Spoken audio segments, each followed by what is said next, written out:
কেউ কাউকে সময় দিতে পারবে না, এটা তো আসলে কোনো বিয়ে হচ্ছে তাদের তাদের বিয়ে করারই দরকার নাই। সেক্সুয়াল ট্রান্সমিটেড ডিজিজ, এটা বাংলাদেশের চেয়ে অন্যান্য দেশে বেশি হয়ে থাকে।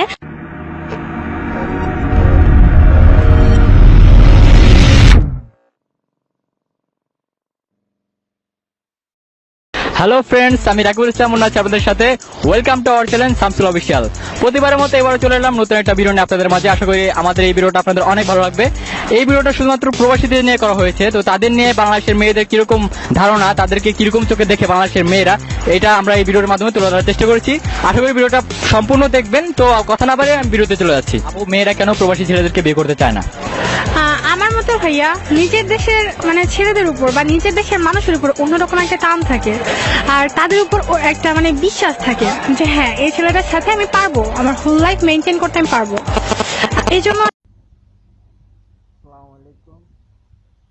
আমি আজ একটা কথা আপলোড না করে পারতেছি না। সেটা হলো প্রবাসীদের নিয়ে যে কথা বলা হলো, যে কথা ভাইরাল হলো।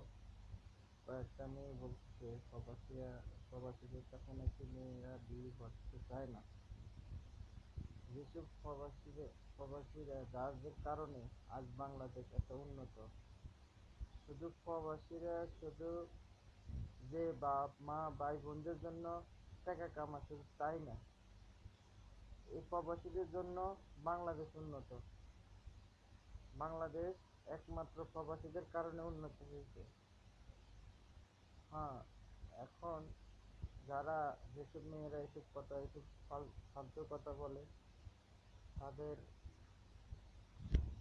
বিরুদ্ধে বলতেছি, তাদের আমি প্রতিবাদ করতেছি। এগুলা আসলে ঠিক না। আজ বাংলাদেশ যতটুকু এগিয়ে গিয়েছে, সব কিন্তু প্রবাসীদের কারণে। প্রবাসীরা যদি সব সব প্রবাসীরা যদি দেশে চলে আসে একসাথে, বাংলাদেশ 2 দিনে কতটুকু নিচে নামবে। যারা পড়ালেখা করে, যারা শিক্ষিত, যারা ব্যাংকে চাকরি করে, একমাত্র তারাই বলতে পারবে। এই যে যারা পড়ালেখা করে ব্যাংকের লাইনে, কম্পিউটার লাইনে, এগুলা কেন পড়ালেখা করে? কিছু ব্যাংকের লাইনে যারা পড়ালেখা করে ব্যাংকে চাকরি করার জন্য, কিন্তু সে যদি ব্যাংকই বন্ধ হয়ে যায়, তাহলে ব্যাংকের চাকরি কোত্থেকে করবে? যারা ইউনিভার্সিটি পড়ে ব্যাংকের লাইনে, ব্যাংক বাংলাদেশে কয় টাকা লেনদেন হয়, কয় কোটি কয় বিলিয়ন টাকার লেনদেন হয় বাংলাদেশে। প্রবাসীদের টাকা যদি বন্ধ হয়ে যায়, বাংলাদেশে একমাত্র প্রবাসীদের কারণে ডেইলি কোটি কোটি টাকা লেনদেন হচ্ছে, শুধু প্রবাসীদের কারণে। আমি একজন প্রবাসী। একটা আজ আমি ইউটিউবে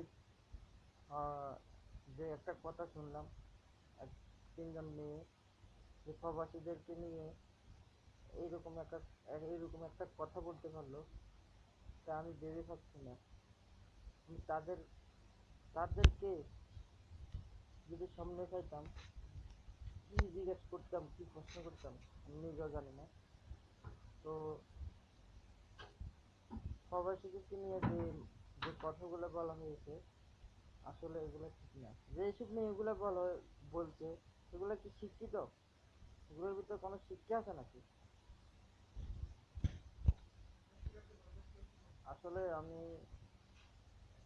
কথাগুলা বলছি, কেউ মাইন্ড করেন না। আমার বলার দরকার বলে মনে করি, বলছি, কারণ আমি একজন প্রবাসী। ওকে, আমার কথাগুলো কেউ মাইন্ড করেন না। আর সমস্ত প্রবাসী ভাইদেরকে বলছি, সবাই এদের প্রতিবাদ জানাও। আর যে ছেলেটা ভিডিওটা করছে, আমরা তার বিচার চাই।